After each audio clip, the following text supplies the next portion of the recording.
Hey guys, तो कैसे हैं आप लोग। Chapter number 19 excretory products and elimination हम देखेंगे इस वीडियो में। ठीक है, हम chapter number 19 excretory products and there elimination का फुल एक्सप्लेनेशन देखेंगे कि भाई हमारी बॉडी कैसे एक्सक्रीट करती है यूरिन को। ठीक है, हमारे अंदर यूरिन कैसे सिक्रीट किया जाता है, कैसे एक्सक्रीशन होता है, और हम किडनी के बारे में भी डिटेल में जानेंगे इस वीडियो में। तो आज की वीडियो बहुत ज़्यादा इंटरेस्टिंग होने वाली है, तो प्लीज़ वीडियो में बने रहिए। तो हम लोग यहाँ पर जितने भी हाईलाइटेड पॉइंट्स हैं बहुत ज़्यादा इम्पॉर्टेंट हैं। ठीक है, तो चलिए हम शुरू करते हैं। Excretory products and there elimination. ठीक है, तो यहाँ पर पहले पैराग्राफ में जो इंट्रोडक्शन है वहाँ पर इम्पॉर्टेंट चीज़ बहुत ज़्यादा है, तो आप ध्यान दीजिएगा। ठीक है, तो शुरू करते हैं। एनिमल्स एक्यूमुलेट करते हैं। अच्छा, जो एनिमल्स होते हैं उनमें यूरिया होता है, यूरिक एसिड होता है, कार्बन डाइऑक्साइड होता है, वाटर होता है और आयंस होते हैं, जैसे कि sodium, potassium, calcium, phosphate, sulphate. ठीक है, ये सारी चीज़ें होती है एनिमल्स के अंदर। एनिमल्स के अंदर क्या क्या होता है? एनिमल्स के अंदर ammonia, urea, uric acid, carbon dioxide, water, कुछ आयन जैसे कि sodium, potassium, calcium, phosphate, sulphate, ये सब एक्सेट्रा, ये सब होते हैं एनिमल्स के अंदर। ठीक है, और ये सब वेस्ट्स हैं। ठीक है, ये सब वेस्ट हैं। जो अमोनिया, यूरिया और यूरिक एसिड होते हैं मेजर नाइट्रोजीनियस वेस्ट होते हैं। ठीक है, जो एनिमल्स अपने शरीर से बाहर निकालते हैं। मेजर नाइट्रोजीनियस वेस्ट कौन कौन से हो गए? अमोनिया हो गया, यूरिया हो गया, यूरिक एसिड हो गया। ओके, अमोनिया जो होता है सबसे ज़्यादा टॉक्सिक जो फॉर्म होता है नाइट्रोजीनियस वेस्ट का, वो होता है अमोनिया। ठीक है, जिसको बाहर निकालने के लिए बहुत ज़्यादा वाटर की ज़रूरत पड़ती है, बहुत ज़्यादा वाटर की ज़रूरत पड़ती है। ठीक है, और बात करें जो सबसे कम खतरनाक नाइट्रोजीनियस वेस्ट होता है, जो सबसे लीस्ट डैमेजिंग, जो सबसे लीस्ट टॉक्सिक जो होता है नाइट्रोजनस वेस्ट, वो होता है यूरिक एसिड। ठीक है, जिसको हम रिमूव कर सकते हैं मिनिमम लॉस ऑफ वाटर के साथ। ठीक है, जो प्रोसेस होता है जिसमें हम अमोनिया को बाहर निकालते हैं अपने शरीर से, उस प्रोसेस को, प्रक्रिया को हम एमोनेटिलिज्म बोलते हैं। ठीक है, अब इसमें बहुत कौन कौन से एनिमल्स आ जाएंगे इसके अंदर। बोनी फिशेस, ठीक है, एक्वेटिक एम्फीबियंस और एक्वेटिक इंसेक्ट्स। ठीक है, वो एमोनेटिलिक होते हैं नेचर के अंदर। ठीक है, अमोनिया जो होता है वो रेडिली सॉल्युबल होता है। ठीक है, और जनरली एक्सक्रीट किया जाता है डिफ्यूजन के द्वारा अक्रॉस बॉडी सरफेस या फिर गिल सरफेस के थ्रू फिशेस के अंदर अमोनियम आयंस के फॉर्म में बाहर किया जाता है। ओके, जो टेरेस्ट्रियल एडेप्टेशन है ना, उसने ज़रूरी बना दिया है कि जो प्रोडक्शन है जो लेसर टॉक्सिक नाइट्रोजनस वेस्ट का हो, जैसे कि यूरिया, यूरिक एसिड। ठीक है, ताकि वाटर बहुत ज़्यादा बचे। ठीक है, टेरेस्ट्रियल फॉर्म्स में आप ग्राउंड पे रहते हैं। ठीक है, और यहाँ पर बहुत ज़्यादा वाटर की अवेलेबिलिटी नहीं है, जैसा कि हमें पानी में देखने को मिलती है। ठीक है, इसीलिए यहाँ पर बहुत जो लीस्ट टॉक्सिक जो वेस्ट है उनकी ज़रूरत पड़ती है। ठीक है, जैसे कि यूरिया, यूरिक एसिड, वाटर को बचाने के लिए। मैमल्स जो होते हैं, बहुत सारे टेरेस्ट्रियल एम्फीबियंस के और मरीन फिशेस के बहुत एक्सक्रीट करते हैं यूरिया। क्या बोला जा रहा है? मैमल्स। ठीक है, और बहुत सारे टेरेस्ट्रियल एम्फीबियंस और मरीन फिशेस एक्सक्रीट करते हैं यूरिया। ठीक है, और हम उनको यूरियोटेलिक एनिमल्स बोलते हैं। ओके, अमोनिया प्रोड्यूस किया जाता है मेटाबॉलिज्म के द्वारा और उसको कन्वर्ट किया जाता है यूरिया में लिवर के अंदर एनिमल्स के, और रिलीज कर दिया जाता है ब्लड में, जो फिल्टर होगा किडनी के द्वारा। ओके, कुछ अमाउंट में यूरिया किडनी के मैट्रिक्स में ही रह जाता है कुछ एनिमल्स के, ताकि मेंटेन कर सके वो ऑस्मोलैरिटी, डिजायर्ड ऑस्मोलैरिटी बैलेंस की बात हो रही है। ओके, जैसे कि रेप्टाइल्स हैं, बर्ड्स हैं, लैंड स्नेल्स हैं, जो एक्सक्रीट करते हैं nitrogenous waste as uric acid. Okay, किसके फॉर्म में यूरिक एसिड होता है? पेलेट या फिर पेस्ट के फॉर्म में होता है, जिसमें बहुत कम लॉस ऑफ वाटर होता है। ठीक है, और उसको हम यूरिकोटेलिक एनिमल्स बोलते हैं। आपने ज़रूर देखा होगा बर्ड्स का, आपने वेस्ट देखा होगा कि कैसा होता है, उसी की बात हो रही है। जो बर्ड्स होते हैं वो यूरिकोटेलिक एनिमल्स होते हैं। तो 3 टर्म हमने यहाँ पर सीखी। जो एनिमल्स अमोनिया एक्सक्रीट करते हैं उसको हम एमोनेटेलिक एनिमल्स बोलते हैं। जो एनिमल्स यूरिया एक्सक्रीट करते हैं उसको हम यूरियोटेलिक एनिमल्स बोलते हैं। और जो एनिमल्स जो जो एनिमल्स जो यूरिक एसिड एक्सक्रीट करते हैं उसको हम यूरिकोटेलिक एनिमल्स बोलते हैं। ओके, आगे बढ़ते हैं। जो प्रोटोनेफ्रीडिया है, इसी को हम फ्लेम सेल्स भी बोलते हैं। ये एक्सक्रीटरी स्ट्रक्चर्स देखने को मिलता है हमें प्लेटीहेलमिन्थस में। ओके, प्लेटीहेलमिन्थस में, ठीक है। एग्जांपल के तौर पर फ्लैटवॉर्म्स है, फ्लैटवॉर्म में एग्जांपल है प्लेनेरिया, रोटिफर्स, कुछ एनालिड्स और सफेलोकोर्डेट। ओके, एम्फिक्शियस, एग्जांपल में एम्फिक्शियस दिया हुआ है। प्रोटोनेफ्रीडिया प्राइमरीली कंसर्न्ड होते हैं आयोनिक और फ्लूइड वॉल्यूम रेगुलेशन के लिए, इसको हम ऑस्मो रेगुलेशन बोलते हैं। आयोनिक और फ्लूइड वॉल्यूम के रेगुलेशन को हम ऑस्मो रेगुलेशन बोलते हैं। नेफ्रीडिया जो होता है वो ट्यूबुलर एक्सक्रीटरी स्ट्रक्चर होता है अर्थवॉर्म में और कुछ एनालिड्स में। नेफ्रीडिया हेल्प करता है रिमूव करने में नाइट्रोजनियस वेस्ट और मेंटेन करता है फ्लूइड और ionic balance. Malpighian tubules excretory structures होते हैं ज़्यादातर इंसेक्ट्स में, जिसके अंदर कॉकरोचेस भी आ जाते हैं। माल्फियन ट्यूबल्स हेल्प करते हैं रिमूव करने में नाइट्रोजनियस वेस्ट और ऑस्मो रेगुलेशन में भी मदद करते हैं। एंटीनल ग्लैंड्स या फिर कह लो ग्रीन ग्लैंड्स परफॉर्म करते हैं एक्सक्रीटरी फंक्शन। क्रेटेशियंस जैसे कि प्रॉन्स, ये एनिमल्स हैं, ठीक है, ठीक है, आप इतना याद रखिए। अभी हम आ रहे हैं एक्सक्रीटरी सिस्टम के अंदर, ह्यूमन एक्सक्रीटरी सिस्टम की बात कर रहे हैं। ओके, तो ह्यूमन एक्सक्रीटरी सिस्टम की हम बात करेंगे। ओके, तो जो एक्सक्रीटरी सिस्टम होता है उसके अंदर पेयर ऑफ किडनीज होते हैं, मतलब 2 किडनीज हैं हमारे पास, 2 यूरेटर है हमारे पास और 1 यूरिनरी ब्लैडर और 1 यूरेथ्रा है। Okay, kidneys reddish brown colour के होते हैं। इनका शेप क्या होता है, ठीक है, मतलब बीन शेप्ड होते हैं स्ट्रक्चर, बीन शेप्ड स्ट्रक्चर्स होते हैं।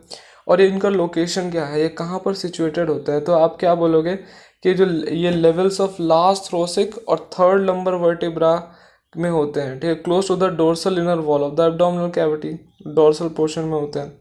हर किडनी जो होता है एडल्ट ह्यूमन में 10 से 12 सेंटीमीटर लेंथ होता है उसकी, किडनी की बात की जा रही है। 10 से 12 सेंटीमीटर उसकी लेंथ होती है, 5 से 7 सेंटीमीटर उसकी विड्थ होती है, 2 से 3 सेंटीमीटर उसकी थिकनेस होती है, जिसका एवरेज वेट, मतलब किडनी का एवरेज वेट होता है 120 से 170 ग्राम। ओके, अब toward the centre of the inner concave surface of the kidney एक नॉच होता है जिसे हम हिलम बोलते हैं, मतलब सेंटर की तरफ। Okay, inner concave surface kidney का जो होता है उसमें एक नॉच होता है जिसे हम हिलम बोलते हैं, जिसके through ureter, blood vessels, nerves enter करते हैं। हिलम के अंदर एक ब्रॉड फनल शेप्ड स्पेस होता है जिसे हम रेनल पेल्विस बोलते हैं। इसमें प्रोजेक्शंस के साथ होता है जिसे हम कैलिसस बोलते हैं। ओके, जो आउटर लेयर होता है किडनी का वो टफ कैप्सूल से कवर्ड होता है, टफ कैप्सूल होता है। जो इनसाइड जो किडनी के अंदर 2 जोन्स होते हैं, एक आउटर कॉर्टेक्स और एक इनर मेडुला। जो मेडुला होता है डिवाइडेड होता है कुछ कॉनिकल मासेस में, जिसे मेडुलरी पिरामिड्स बोलते हैं, जो प्रोजेक्ट करता है कैलिसिस में। जो कॉर्टेक्स होता है एक्सटेंड करता है in between the medullary pyramids as renal column, जिसको हम कॉलम्स ऑफ बर्टिनी बोल रहे हैं। ओके, क्या कहा जा रहा है कि जो कॉर्टेक्स होता है वो एक्सटेंड करता है किसके बीच में, मेडुलरी पिरामिड्स के बीच में, एज रेनल कॉलम्स, जिसको हम कॉलम्स ऑफ बर्टिनी बोल रहे हैं। तो हर किडनी में nearly 1 million complex tubular structures होते हैं जिसे हम नेफ्रॉन बोलते हैं। जो फंक्शनल यूनिट्स होते हैं, हर नेफ्रॉन के 2 पार्ट्स होते हैं, ग्लोमेरुलस और रेनल ट्यूब्यूल। ओके, ग्लोमेरुलस एक टफ कैपिलरीज होती है जो फॉर्म की जाती है अफरेंट आर्टेरियोल के द्वारा। अफरेंट आर्टेरियल क्या है, एक फाइन ब्रांच है रेनल आर्टरी का। ब्लड जो होता है ग्लोमेरुलस से कैरी किया जाएगा इफरेंट आर्टेरियोल के द्वारा। ओके, जो रेनल ट्यूब्यूल होता है बिगिन करता है double walled complex structure Bowman's capsule से। ओके, जो इनक्लोज करेगा ग्लोमेरुलस को। ग्लोमेरुलस बोमन्स कैप्सूल के साथ हम दोनों को मिला के क्या बोलते हैं, माल्फियन बॉडी या फिर रेनल कॉर्पसल। जो ट्यूब्यूल होता है कंटिन्यू करेगा फर्दर, जो फॉर्म करेगा हाईली कॉइल्ड नेटवर्क, जैसे हम बोल रहे हैं प्रॉक्सिमल कॉन्वोल्यूटेड ट्यूब्यूल। ये हमारा नेफ्रॉन का स्ट्रक्चर हो गया। ओके, आगे बढ़ा जाए तो पीसीटी हम किसको बोल रहे हैं, प्रॉक्सिमल कॉन्वोल्यूटेड ट्यूब्यूल की बोल रहे हैं। एक hairpin shaped Henle's loop next part होता है ट्यूब्यूल का, जिसमें डिसेंडिंग पार्ट होता है और एक असेंडिंग लिम्ब होता है। मतलब डिसेंडिंग लिम्ब होगा, असेंडिंग लिम्ब होगा। हेनलेस लूप में 2 पार्ट होते हैं, डिसेंडिंग लिम्ब और एक असेंडिंग लिम्ब। जो असेंडिंग लिम्ब होता है वो कंटिन्यू करता है another highly coiled tubular region जिसको हम डिस्टल कॉन्वलेटर ट्यूब्यूल बोलते हैं। मतलब जो असेंडिंग लिम्ब होता है वो आगे जाके क्या फॉर्म करेगा, वो फॉर्म करेगा हाईली कॉइल्ड ट्यूबुलर स्ट्रक्चर या फिर कह लो रीजन, जिसको हम बोलेंगे डिस्टल कॉन्वलेटर ट्यूब्यूल, जिसको शॉर्ट में हम डीसीटी बोलते हैं। जो डीसीटी होता है बहुत सारे नेफ्रॉन का, वो ओपन होगा एक स्ट्रेट ट्यूब में, जिससे हम कलेक्टिंग डक्ट बोलेंगे। बहुत सारे मैनी ऑफ विच कन्वर्ज, बहुत सारे कन्वर्ज होते हैं और ओपन होते हैं रेनल पेल्विस में, मिडल पिरामिड्स के थ्रू, जो कैलिसिस में होते हैं। जो माल्फियन कॉर्पसल होता है, माल्फियन कॉर्पसल हम किसको बोल रहे हैं, ग्लोमेरुलस और बोमन्स कैप्सूल को, दोनों को साथ में बोलते हैं हम माल्फियन कॉर्पसल, ठीक है। और पीसीटी और डीसीटी, माल्फियन कॉर्पसल, पीसीटी और डीसीटी जो नेफ्रॉन का होता है वो सिचुएटेड होता है कॉर्टिकल रीजन में, ओके, इन द किडनी, जहाँ पर जो लूप ऑफ हेनले होता है वो मेडुला के अंदर होता है। मेजॉरिटी ऑफ नेफ्रॉन्स जो होते हैं लूप ऑफ हेनले वो बहुत छोटा होता है, उसके अंदर टू शॉर्ट होता है और एक्सटेंड करता है बहुत थोड़ा सा मेडुला के अंदर, और ऐसे नेफ्रॉन्स को हम कॉर्टिकल नेफ्रॉन्स बोलते हैं। और कुछ नेफ्रॉन्स ऐसे होते हैं जिसमें हेनले ऑफ लूप या फिर कह लो लूप ऑफ हेनले बहुत ही ज़्यादा लॉन्ग होता है और डीप जाता है मेडुला के अंदर। हमने देखा था कि इस नेफ्रॉन के दो पार्ट होते हैं, मतलब किडनी होता है उसके दो पार्ट होते हैं, कॉर्टेक्स और मेडुला, ठीक है। मेडुला के अंदर बहुत ज़्यादा जाता है, उसकी बात हो गई। अभी जो नेफ्रॉन्स होते हैं इनको हम जक्स्टा मेडुलरी नेफ्रॉन्स बोलते हैं। जो इफरेंट आर्टेरियल होता है वह एमर्ज करता है ग्लोमेरुलस पे और फॉर्म करता है fine capillary network around the renal tubule, जिसको हम पेरिटेबुलर कैपिलरीज बोल रहे हैं। एक मिनट वेसल इस नेटवर्क का पैरेलल रन करता है हेनलेस लूप के साथ और फॉर्म करता है यू शेप्ड वासा रेक्टा। वासा रेक्टा एब्सेंट होता है या फिर हाईली रिड्यूस्ड होता है कॉर्टिकल नेफ्रॉन्स में। आगे बढ़ते हैं, यूरिन फॉर्मेशन की हम बात करेंगे। यूरिन फॉर्म कैसे होता है, how does urine form, okay. तो यूरिन फॉर्मेशन इन्वॉल्व करता है तीन मेन प्रोसेस के अंदर। जो यूरिन का फॉर्मेशन है उसमें सिर्फ तीन मेन प्रोसेसेस होते हैं, देखते हैं क्या होते हैं।